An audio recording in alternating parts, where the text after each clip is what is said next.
Hello people, this is Sandrino,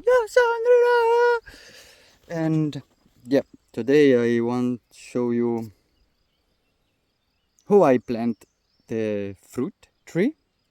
While every time I try to think like the plant, what I wanted when I was a plant, and yeah, but it's not easy. Why you need to study a lot, a lot of things, a lot. Well, everything is connected. Everything. Like the biology of the soil, like the sun, like the pH, the acidity, everything.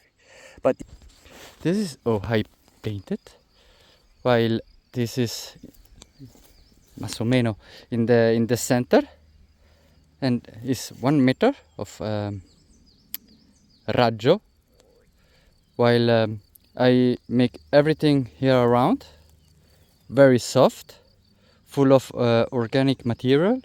I try to correct a little bit the pH. So when I transplant it, in this part of the plant, like this, is everything humus. It's very a good soil, very rich and soft.